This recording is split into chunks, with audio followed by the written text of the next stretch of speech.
Parte 2. Origen y desarrollo del cuerpo de deseos del hombre. Capítulo 2. A través de los periodos septenarios. El esquema evolutivo se lleva a cabo a través de los 5 mundos en 7 grandes periodos de manifestación, durante los cuales los espíritus virginales o la vida evolucionante se convierte primero en hombres y después en dioses. En terminología Rosacruz, los nombres de los 7 periodos son los siguientes: 1. El periodo de Saturno. 2. El periodo solar. 3. El periodo lunar. 4. El periodo terrestre. 5. El periodo de Júpiter. 6. El periodo de Venus. 7. El periodo de Vulcano. Los 3 primeros periodos mencionados, de Saturno, solar y lunar, pertenecen al pasado. Estamos actualmente en el cuarto o periodo terrestre. Cuando este periodo de nuestro globo se haya completado, el planeta y nosotros pasaremos a las condiciones de Júpiter, Venus y Vulcano, antes de que el septenario gran día de manifestación concluya, cuando todo lo que ahora es se sumerja una vez más en el absoluto durante un periodo de descanso y asimilación de los frutos de nuestra evolución, para reemerger nuevamente para ulterior y más elevado desarrollo en la aurora de otro gran día.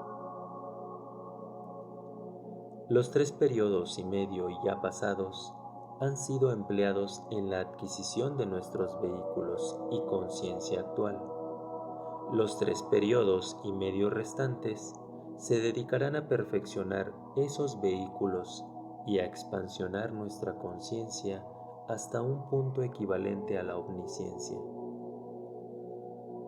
Hemos visto que el hombre es un ser complejo que se compone de un cuerpo denso, su instrumento de acción. 2. Un cuerpo vital, conductor de la vitalidad, que hace posible la acción. 3. Un cuerpo de deseos, de donde vienen los deseos que obligan a la acción. 4. Una mente, que controla los impulsos y da un propósito a la acción. 5. El ego, que actúa y acumula las experiencias resultantes de su acción. El espíritu humano y el cuerpo de deseos comenzaron su evolución en el periodo lunar, y por lo tanto, el Espíritu Santo se hizo especialmente cargo de ellos. Del estudio del concepto Rosacruz del cosmos, nos enteramos que nuestro cuerpo de deseos fue generado en el periodo lunar. Para obtener una imagen mental de las cosas en esa época, tomaremos el dibujo de un feto de cualquier libro de anatomía. Hay 3 partes principales: la placenta, llena de la sangre de la madre; el cordón umbilical, que lleva corriente vital; y el feto, que es nutrido desde el estado embrionario hasta su madurez. Imaginémonos ahora que en ese lejanísimo pasado el firmamento era parecido a una enorme placenta, de la cual colgaban billones de cordones umbilicales, cada uno con su feto. Entonces, a través de toda la familia humana en desarrollo, circulaba la única esencia universal de deseo y emoción que generaba todos los impulsos a la acción, impulsos que se manifiestan ahora en todas las fases del trabajo mundial. Esos cordones umbilicales y fetos se moldeaban de la húmeda materia de deseos, por las emociones de los ángeles lunares, mientras que las corrientes ígneas del deseo, que se empeñaban en excitar la vida latente de la humanidad en formación, eran generados por los espíritus luciferinos, marciales y ígneos. El color de esa primera lenta vibración, que ellos consiguieron poner en movimiento en la materia de deseos emocional fue el rojo. En el periodo lunar fue necesario reconstruir el cuerpo denso para hacerlo capaz de ser interpenetrado por un cuerpo de deseos y para que pudiera evolucionar un sistema nervioso, muscular y cartilaginoso, así como también un esqueleto rudimentario. Esta obra de reconstrucción fue la que se efectuó en la revolución de Saturno del periodo lunar. En la segunda revolución solar, el cuerpo vital fue también modificado con objeto de que fuera capaz de ser interpenetrado por un cuerpo de deseos, también para que pudiera acomodarse por sí mismo al sistema nervioso, muscular, óseo, etc. Los señores de la sabiduría, que fueron los originadores del cuerpo vital, también ayudaron a los señores de la individualidad en ese trabajo. De esta substancia húmeda, en el periodo lunar, se formó el cuerpo más denso de este hombre acústico. El pensamiento, forma del cuerpo, se había consolidado hasta convertirse en un gas húmedo, y el pensamiento, forma de nuestro cuerpo vital, había descendido hasta el mundo del deseo. Estaba pues formado por materia de deseos. A este cuerpo doble se agregó el pensamiento, forma de nuestro actual cuerpo de deseos durante el periodo lunar, y los serafines despertaron el tercer aspecto de los espíritus virginales, el espíritu humano. Y el espíritu virginal convirtiéndose en un ego, así que al finalizar el periodo lunar, el hombre naciente poseía un triple espíritu y un triple cuerpo. Vemos pues que al terminar el periodo lunar, el hombre poseía un cuerpo triple en varios grados de desenvolvimiento y también el germen de un triple espíritu. Tenía los cuerpos denso, vital y de deseos, y los espíritus divino, de vida y humano. Todo lo que le faltaba era el eslabón que los uniera. Al final del periodo lunar, esas clases poseían los vehículos indicados en el diagrama 10 del concepto Rosacruz del Cosmos, y con ellos partieron al principio del periodo terrestre. Durante el tiempo transcurrido desde aquel entonces, el reino humano ha estado desenvolviendo el eslabón de la mente y ha desarrollado en consecuencia la plena conciencia de vigilia. Los animales han obtenido un cuerpo de deseos, las plantas un cuerpo vital. Los rezagados de la oleada de vida que comenzó su evolución en el periodo lunar han escapado a la dura y pesada condición pétrea, y ahora sus cuerpos densos los componen nuestras tierras blandas y suaves, en tanto que la oleada de vida que comenzó su evolución aquí, en el periodo terrestre, forma las rocas y piedras más duras. Aquellos de la clase 2, cuyos cuerpos de deseos pudieron ser divididos en dos partes, en cuyo caso estaban todos los de la clase 1, podían actuar en vehículos humanos y por lo tanto se desarrollaron en el grupo humano. Debemos recordar cuidadosamente que en los párrafos anteriores nos hemos referido a la forma, no a la vida que anima a las formas. El instrumento está graduado para que sirva a la vida que lo anima. Aquellos de la clase 2, en quienes se podía efectuar la división mencionada, se elevaron hasta el cielo, hasta el reino humano, pero se les dio el espíritu interno un poco más tarde que a los de la clase 1. Por lo tanto, no están tan desarrollados como los de la clase 1 y forman, en consecuencia, las razas humanas inferiores. Aquellos cuyos cuerpos de deseos eran incapaces de división fueron colocadas en las mismas divisiones como clase 3A y 3B y constituyen nuestros presentes antropoides. Sin embargo, podrán seguir con nuestra evolución si alcanzan un grado de desarrollo suficiente antes del punto crítico ya mencionado, que vendrá a mediados de la quinta revolución. Si no lo consiguen, hasta ese entonces, perderán todo contacto con nuestra evolución. Dijimos que el hombre había construido su triple cuerpo con la ayuda que le prestaron otros seres superiores a él, pues en el periodo previo no había poder coordinador. El triple espíritu, el ego, estaba separado y aparte de sus vehículos. Pero ahora había llegado ya el tiempo en el que el cuerpo y el espíritu debían unirse. Cuando se podía dividir el cuerpo de deseos, entonces la parte superior se convertía en cierta forma en el señor o dominador de la parte inferior del mismo y de los cuerpos vital y denso. Formaba algo así como un alma animal con la que se podía unir el espíritu por medio del eslabón de la mente. Cuando no había división del cuerpo de deseos, este vehículo se entregaba a las pasiones y deseos, sin ningún freno, y por lo tanto no podía ser empleado como vehículo interno en el cual pudiera morar el espíritu.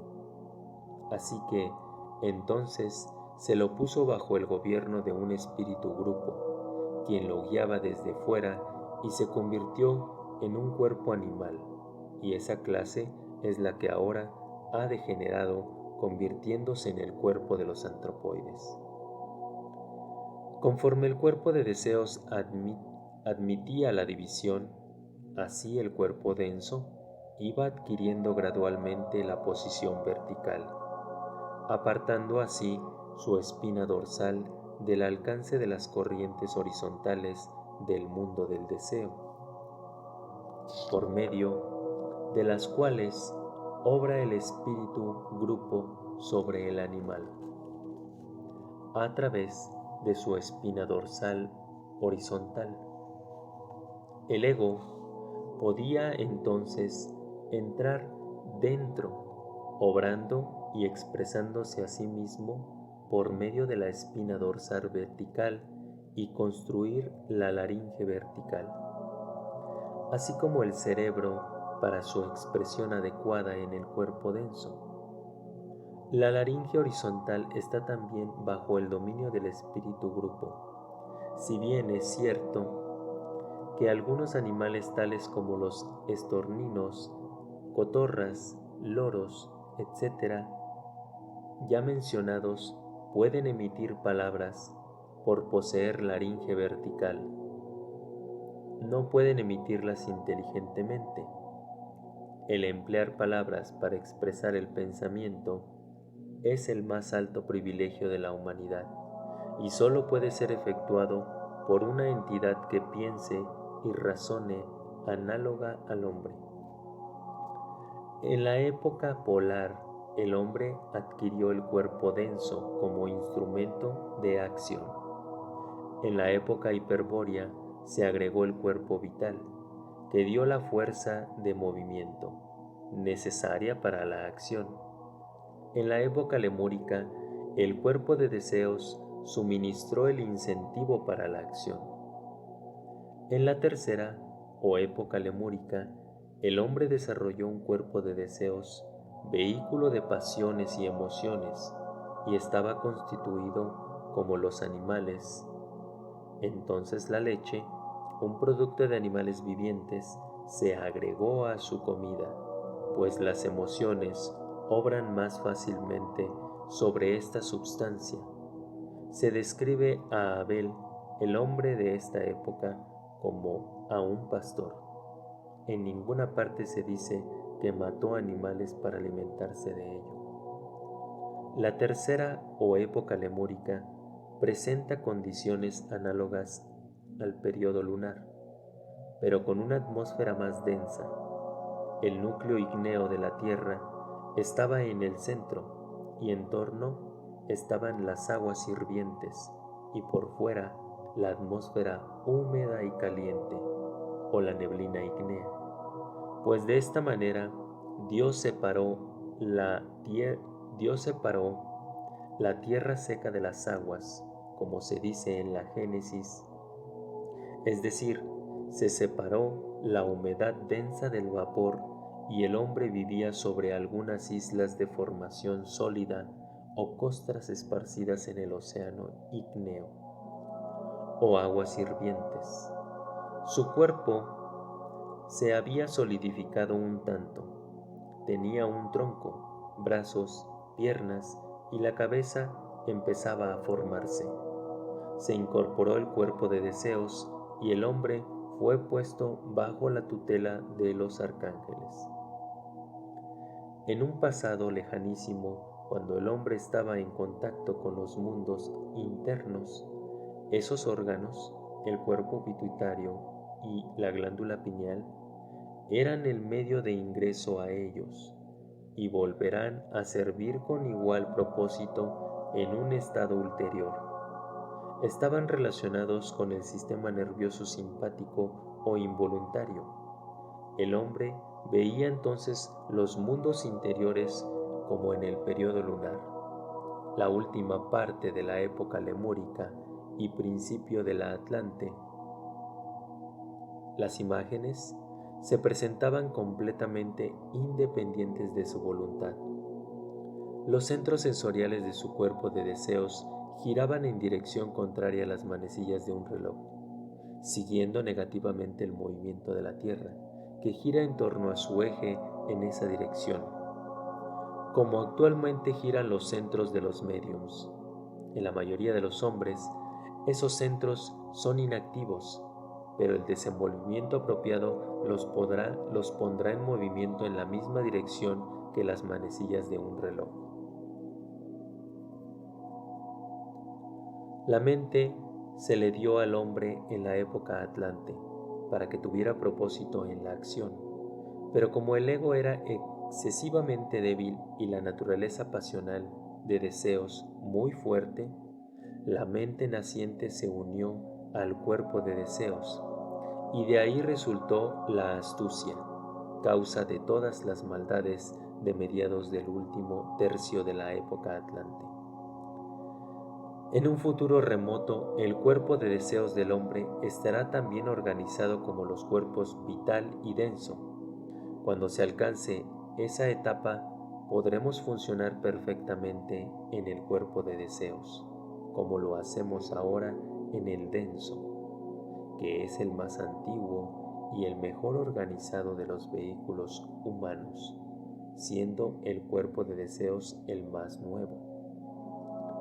En la época hiperbórea, cuando el hombre todavía no poseía un cuerpo de deseos, había solo un modo universal de comunicación, y cuando el cuerpo de deseos se purifique suficientemente, todos los hombres se comprenderán nuevamente entre sí, porque entonces no habrá más separatividad y diferenciación racial. El cuerpo de deseos se comenzó en el periodo lunar, fue reconstruido en el periodo terrestre, será nuevamente modificado en el periodo de Júpiter y alcanzará la perfección en el periodo de Venus. El globo del periodo de Venus está situado en el mundo del deseo. Véase el diagrama 8 del concepto Rosacruz del cosmos. De ahí que no puede emplearse ni un cuerpo vital ni un denso como instrumento de conciencia.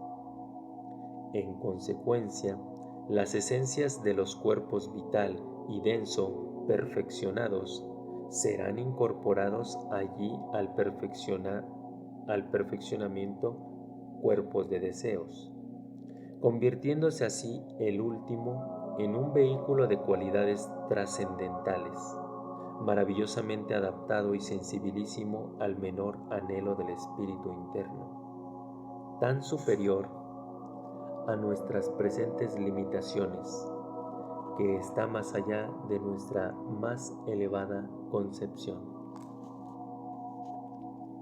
Aún así, la eficiencia de ese espléndido vehículo será trascendida cuando en el periodo de Vulcano su esencia, junto con las de los cuerpos vital y denso, se agreguen al mental, que se convertirá en la más elevada expresión de los vehículos humanos, conteniendo en sí mismo la quinta esencia de lo mejor que había en todos ellos. Fin del capítulo 1 de la parte 2. Gracias por escuchar. Hasta la próxima.